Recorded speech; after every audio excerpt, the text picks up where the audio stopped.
জিলহজ মাসের 10 দিনের রোজা।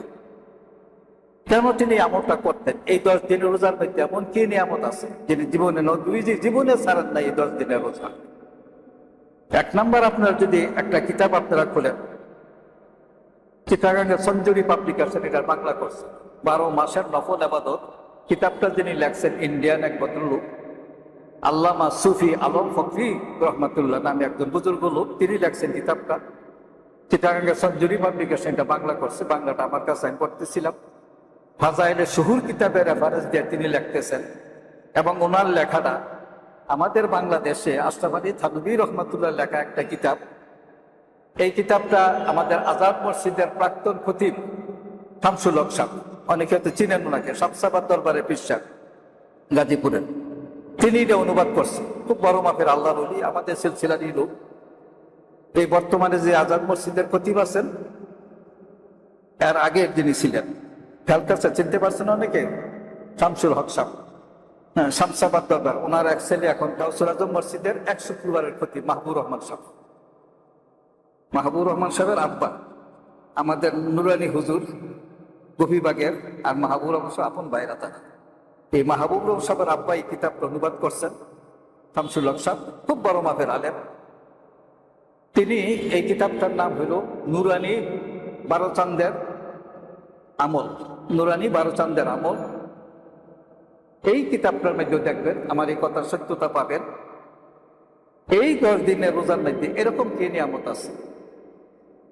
প্রথম দিন যে রোজাটা রাখবে, এই 2-3টা কিতাবের যে নাম বললাম সেখান থেকে আসছে যে প্রথম দিন জিলহজ মাসের 1ম তারিখে রোজাটা যদি কেউ রাখে, সে যেন 2000 বছর জেহাদে অংশগ্রহণ করবে। একটা না, এক মুহূর্তের জন্য জেহাদের মাঠ থেকে যে চলে যায় না। দ্বিতীয় দিনে রোজাটা যে রাখলো, সে যেন 2000 বছর ইবাদত করবে। তৃতীয় দিনে রোজাটা যে রাখবে, সে যেন ইসমাইল আলাইহিস সালামের বংশে 3000 গোলামকে আজাদ করে দিল। একজন গোলাম আজাদ করতে গেলে 5 উকিয়া ইয়া লাগে। 5 উকিয়া 12.5 ভরি স্বর্ণের সমান। আমাদের বেলাল রাদিয়াল্লাহু তাআলা আনহুকে আমাদের সিদ্দিক আকবর যে মুক্ত করে আনলেন, তাতে ওনার খরচ হয়েছিল তখনকার দিনে 5 উকিয়া। 1 উকিয়াকে বলা হয় আধা সড়াক সমান 1 উকিয়া। এইরকম 12.5 তোলা স্বর্ণ সমান অর্থ তখনকার দিনে তিনি ব্যয় করছিলেন। বর্তমানে 12.5 তোলা স্বর্ণ হিসাব করেন আপনি কত দাম পড়ে। 22 ক্যারেট হইলে 88,000, আর 60 ক্যারেট অনুযায়ী ভাগ হয়। তাতে হিসাব করেন কতগুলো একজন গোলাম আজাদ করে। আর তৃতীয় দিনের রোজাটা যে রাখবো, সেজন্য ইসমাইল আলাইহিস সালামের বংশের 3000 গোলামকে আজাদ করে দিল। খেয়াল করছেন ব্যাপারটা? কত বড় একটা ফজিলতের ব্যাপার এটা। চতুর্থ দিন যে রোজাটা রাখবো, সেজন্য 400 বছর ইবাদত করবে।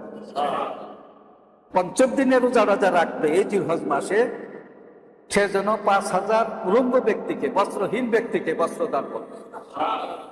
6 নম্বর রোজাটা যে রাখলো, সেজন্য 6000 শহীদের সমান সওয়াব আল্লাহ তাকে দান করবে।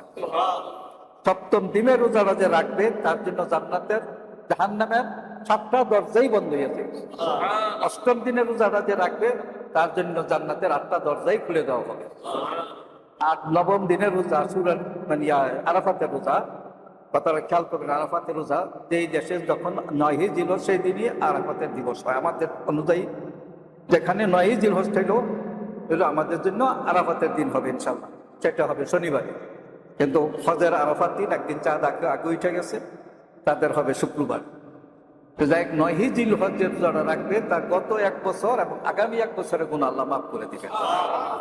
এখন বুঝতে পারেন নবীজি কেন এই আমলটা কোনোদিন ছাড়েন নাই।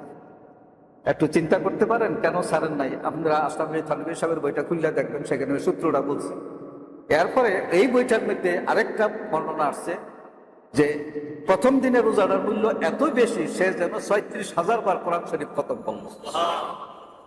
তো অনেকে হয়তো বলতে পারেন যে এত সওয়াব রাখুন কই, রাখুন কয়জনে করে, একটু সামান্য একটু লক্ষ্য করেন, একটু ব্যাপারটা বুঝছেন না। এই যে জান্নাতুল ফেরদাউস, তাতে কিছু সংখ্যক বান্দাকে আল্লাহ দান করবেন।